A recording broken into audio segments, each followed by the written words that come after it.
Bismillahirrahmanirrahim. Assalamualaikum warahmatullahi wabarakatuh. Innal hamdalillah wassalatu wassalamu ala Rasulillah wa ala alihi wa sahbihi wa man tabi'ahum bi ihsani ila yaumil qiyamah. Sahabat Asy-Syifa, Allah Subhanahu wa taala memerintahkan kepada kita agar senantiasa mencintai Rasulullah sallallahu alaihi wasallam.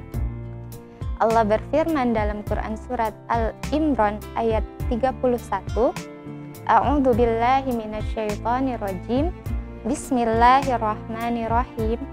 Qul in kuntum tuhibbunallaha fattabi'uni yuhibbukumullah wa yaghfir lakum dzunubakum wallahu ghafurur rahim. Katakanlah Muhammad, jika kamu mencintai Allah, maka ikutilah aku.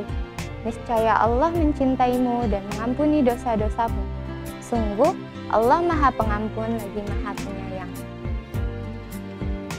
Tanda seseorang mencintai Allah Subhanahu wa taala yaitu dengan mengikuti teladan Rasulullah Shallallahu alaihi wasallam, baik secara qauliyah, perkataan, maupun fi'liyah, secara perbuatan, atau hal-hal yang berkaitan dengan sunnah-sunnah yang beliau kerjakan. Kenapa harus Rasulullah Shallallahu alaihi wasallam?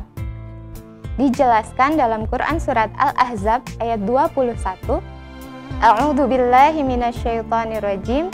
Bismillahirrahmanirrahim.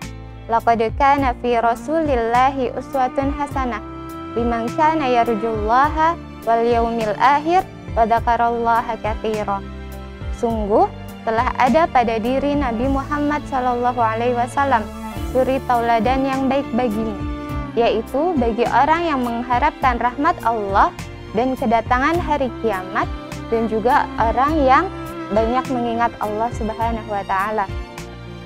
Lalu bagaimana pada bulan Ramadan ini? Pada bulan ini kita pun harus mengikuti bagaimana cara Rasulullah Shallallahu alaihi wasallam berpuasa. Kenapa? Karena syarat diterimanya amal itu ada dua. Yang pertama, ikhlas. Yang kedua, mengikuti Rasulullah atau sesuai dengan tuntunan yang diajarkan oleh Rasulullah Shallallahu alaihi wasallam. Lalu, bagaimana Rasulullah dalam berpuasa? Yang pertama, Rasulullah Shallallahu alaihi wasallam berniat puasa Ramadan pada malam hari.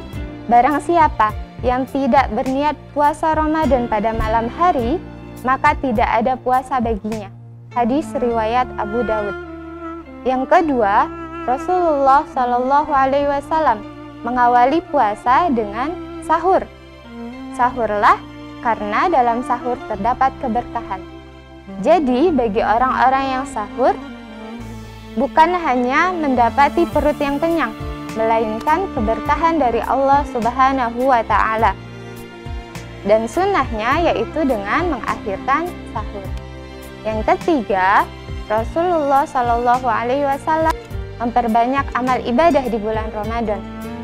Nabi Shallallahu alaihi wasallam adalah orang yang dermawan dalam kebaikan, dan lebih dermawan lagi ketika bulan Ramadan.